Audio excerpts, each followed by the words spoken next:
Fala peãozada, seguindo aí o cafezinho RPL. Hoje nós vamos falar sobre uma história real, minha, né? Que está relacionada aí com o episódio central, novamente aí relacionada com o episódio central, que é sobre estudar e ter diplomas ou não ter diplomas, ou não estudar, né? E os efeitos que essa dupla causa. Enfim, mas não só estudar, e sim também aquilo que você muda na sua trajetória de vida, né? Quando você decide estudar por alguma coisa ou fazer uma universidade, fazer uma pós-graduação, às vezes você não vai ter benefício daquilo imediato, mas vai ter efeito no futuro. E aí você vai entender que o caminho que você tomou te levou para outros ares, vamos dizer assim.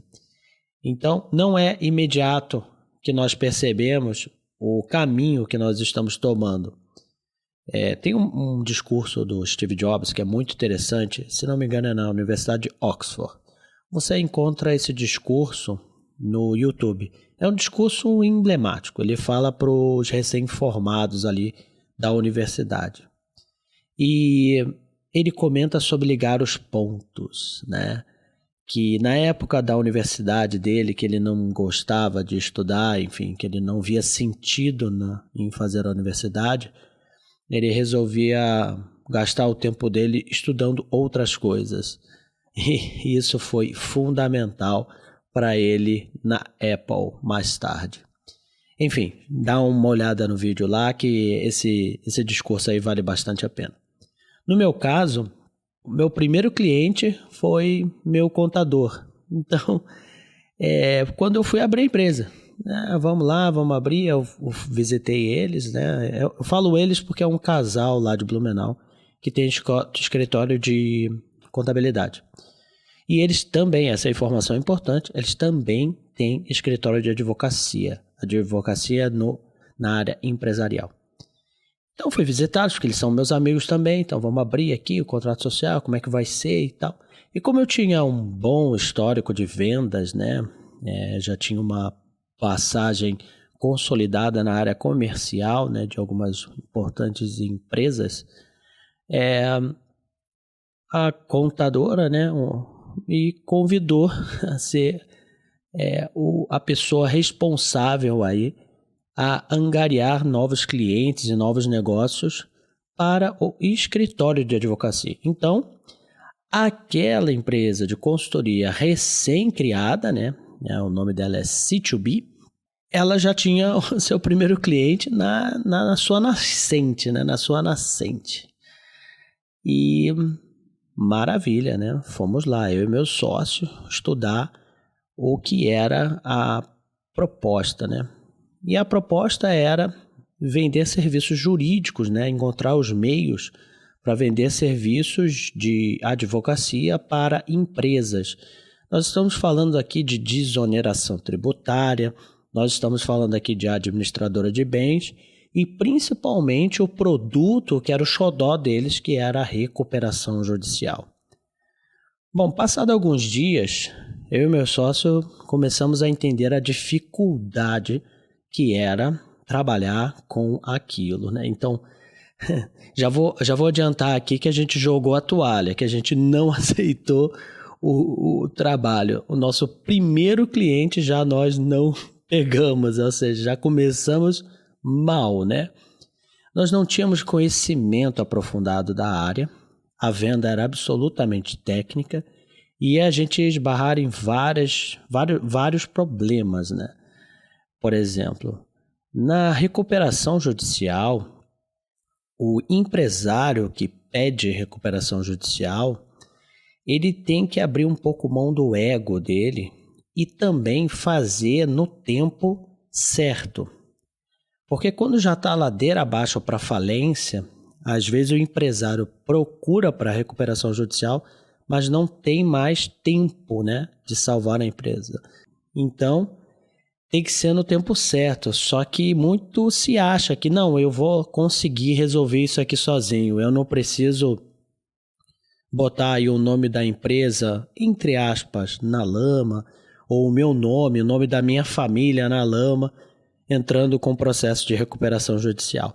Não cabe aqui eu explicar o que é um processo inteiro de recuperação judicial, mas você dá uma estancada nas suas dívidas com os fornecedores por força legal, por um prazo aí de até 2 anos. Então você consegue se reorganizar.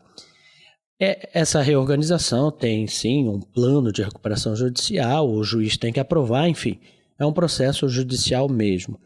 No Brasil, há muito preconceito com esse tipo de processo, ou pelo menos tinha nessa época aí, bastante.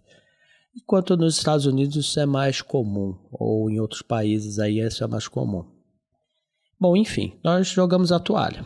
Bom, vocês já que me acompanham ouviram alguns episódios meus sobre um pouco da minha história. Eu fiquei 1 ano e meio, 2 aí sem trabalhar, vivendo de renda. E nesse período eu fiquei estudando para concurso público. Isso aí foi depois. Eu estava muito interessado no cargo de auditor fiscal do trabalho. E comecei a estudar. O curso nunca veio. O concurso nunca saiu. Aliás, não saiu até hoje. Eu estou falando aqui de 2014 e 2015, mais ou menos. E bom, para quem já prestou concurso público, sabe que são bastantes matérias do direito, né? Então, eu tinha que estudar lá direito previdenciário, direito civil, direito constitucional, direito administrativo, direito tributário, e aí vai. E eu fui estudando bastante. E eu estudei também aquilo que eu sou formado em administração. Então eu fui ficando melhor, né, na administração com esses estudos. Bom, e aí mais tarde, o concurso não vinha, o dinheiro acabando e eu fui trabalhar na escola e mais tarde ali eu virei dono da escola. E aí esse projeto de concurso público foi completamente arquivado. Mas o de ministrar aulas não. E aí é que veio a coisa interessante. Porque eu tinha muita vontade de ministrar aulas de administração bem antes disso. Para se ter uma ideia, em 2012 eu fiz um curso de pós-graduação na PUC de formação pedagógica de professor universitário. Só que a minha falta de experiência, né, não me jogou para dentro da sala de aula. Mas, olha que legal. Quando eu assumi a escola, nós fomos conversar com um amigo do meu sócio que já era diretor de uma escola de concursos públicos no centro de Florianópolis, para pegar ideias, insights sobre a nossa gestão, saber a opinião dele sobre se a gente deveria ou não fazer o negócio de assumir a escola que nós estávamos ali comprando. E, de repente, ele fez uma pergunta no final da nossa reunião, né, do nosso bate-papo. Vocês conhecem algum professor de administração? Porque eu estou precisando de um. E o meu sócio da escola, que é administrador também, falou, olha, cara, eu curto mais dar aula para cursos regulares, né? Não para concurso público. Ele já aí tem experiência como professor, né? Eu falei, eu dou aula, mas você já deu aula? Nunca dei não, mas, cara, estudei para caramba. Eu acho que se eu entrar na sala de aula vai funcionar. Porque eu gosto, eu quero e eu estudei bastante. Acho que se botar uma prova de concurso público de administração na minha frente eu vou gabaritar. Bom, ele topou o desafio, eu entrei na sala de aula e nunca mais saí. Olha que legal, isso já são para mais de 5, 6 anos. Mas não ficou só aí.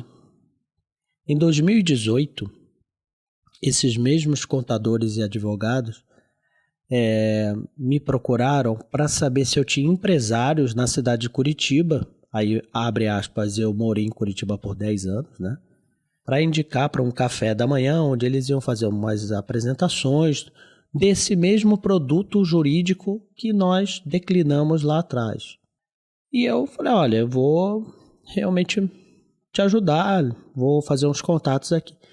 E impressionou que eu consegui encher a sala de reunião Então, eles ficaram bem contentes, me fizeram uma proposta de retomar aquilo que eu tinha declinado lá atrás. Olha, Christian, vem aqui trabalhar como consultor em Curitiba, eu sei que você tem a tua empresa, você toca a escola lá, mas a gente ia ficar muito feliz se você prestasse essa consultoria em vendas. E aí sim, eu estava confortável em assumir. Veja, eu estudei 2 anos o direito, né? Então, para concurso público, vamos botar assim, não serviu para nada com relação ao concurso público. Mas para poder voltar e retomar com o escritório de advocacia, serviu e muito, principalmente na área do direito tributário e na área do direito empresarial. Trabalhei ali por 1 ano, foi uma consultoria muito legal, a gente conseguiu colocar alguns processos de vendas para o escritório bacana, que estão lá rodando até hoje. Assim, além disso, sempre pensa, não sou muito de dar conselhos não, mas sempre pensa aí que se você mudar de cidade, mudar de bairro, mudar a rua com que você vai para o trabalho ou volta do trabalho, fazer novos contatos, isso vai te levar para uma mudança de vida inevitavelmente. Então, quando você decide assim, cara, eu vou trabalhar nessa empresa, eu vou sair dessa e vou trabalhar nessa empresa. Eu vou abrir um negócio, né? Eu vou sair da empresa e vou abrir um negócio. Eu vou fechar a minha empresa e vou trabalhar para alguém. Eu vou fazer essa faculdade aqui. Isso tudo é muito rico. Isso vai trazer algum tipo de mudança e benefício no futuro. Eu fico muito feliz com isso, porque se eu não tivesse estudado para concurso público como eu estudei, eu não teria tido a oportunidade de ser professor de concurso público e nem ter trabalhado com um escritório de advocacia de alto nível. E quando eu estava lá estudando para concurso, eu não estava pensando nisso. Eu estava pensando apenas em ser auditor fiscal do trabalho.